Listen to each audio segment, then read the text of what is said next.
আজকে আবার একটা রেসিপি নিয়ে এসেছি, দেখুন কি বানাচ্ছি, দেখতে থাকুন প্রথম থেকে শেষ পর্যন্ত। ভালো লাগলে একটা লাইক কমেন্ট শেয়ার ফলো অবশ্যই করবেন। চলুন দেখতে থাকুন। কড়াই বসিয়ে দিয়েছি, কড়াইতে এবার তেলটা দেবো। তেলটা গরম হয়ে গেছে, ভেন্ডিগুলো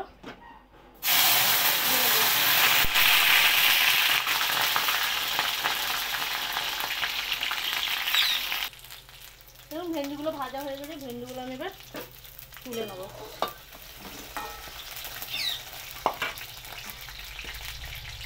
কি রান্না করছি দেখুন, দেখুন এই দেখুন বড় বড় চিংড়ি এনেছে আজকে, এই চিংড়িগুলো দিয়ে রান্না হবে।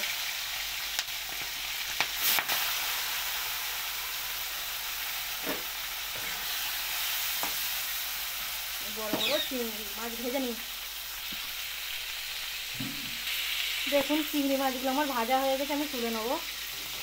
দেখুন ক্যামেরাটা হয়তো খারাপ হয়ে আছে, মোবাইলে খোলা হতে পারে, তার জন্য আপনাদের কাছে সরি। এবং ভিডিওটা যদি ভালো লাগে অবশ্যই অবশ্যই করবেন, কারণ আমার ফোনের ক্যামেরাটা একটু খারাপ হয়ে গিয়েছে। কড়াইতে আবার তেল দিয়ে দিচ্ছি, তেলটা গরম হয়ে গেছে, একটু 5 ফোড়ন দিয়ে দেবো। দেখুন তেল 5 ফোড়নটা গরম হয়ে গেছে, আমি এবার পেঁয়াজ আর টমেটো কুচিটা দিয়ে দিলাম, হালকা করে লালচে করে ভেজে নেবো। দেখুন হালকা করে ভেজে নেওয়ার পরে আমি আলুগুলো দিয়ে দিলাম, দিয়ে স্বাদ মতন লবণ দিয়ে দিলাম, দিয়ে নাড়াচাড়া করবো আবার আলুগুলো দিয়ে। দেখুন আলু আর লবণ দিয়ে আমি একটু নেড়ে ফেলে নিয়েছি, এই যে এভাবে আমি ঢাকাটা দিয়ে দেবো। 10 মিনিট মতন ঢাকা দিয়ে রাখবো, আলুটা সেদ্ধ হয়ে যাবে। দেখুন আলুগুলো আমি ভাজা ভাজা হয়ে গেছে, দেখছেন, এই দেখেন ভাজা ভাজা হয়ে গেল। আমি এবার মশলাটা দিয়ে দেবো, এই আদা রসুন আর কাঁচা লঙ্কার পেস্টটা দিয়ে দেবো। দেখুন মশলা দিয়ে আমি এবার একটু নেড়ে চেড়ে নেবো, এইভাবে কষে নেবো। মশলা দিয়ে আদা রসুন আর কাঁচা লঙ্কা দিয়ে ভালো করে এইভাবে কষে নেবো।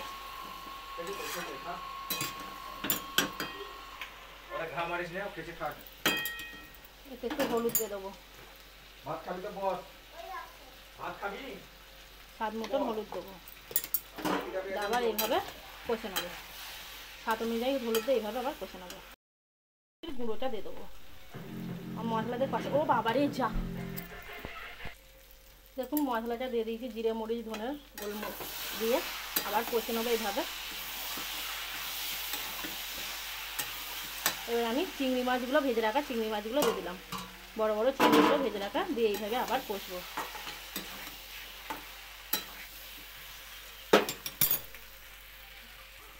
কষানো হয়ে গেছে, স্বাদ মতন জল দেবো, স্বাদ অনুযায়ী জল দেবো। চিংড়ি মাছ আলু দিয়ে ঝোলটা ফুটে গেছে, আমি ভেন্ডি ভাজাগুলো দিয়ে দেবো। উপর থেকে ভেন্ডি রাখা ভাজাগুলো, ভেজে রাখা ভেন্ডিগুলো এবার সাথে দিয়ে দেবো গরম মশলা। আচ্ছা ইয়ে হয়ে গেছে, খুচরো হয়ে গেছে। আচ্ছা আচ্ছা ঠিক আছে। আরে মানে স্কুল যেতে কে বলে? দেখুন ভেন্ডি আলু চিংড়িটা আমার হয়ে গেছে, বড় বড় চিংড়ি। চলুন ভালো লাগলে অবশ্যই লাইক কমেন্ট করবেন।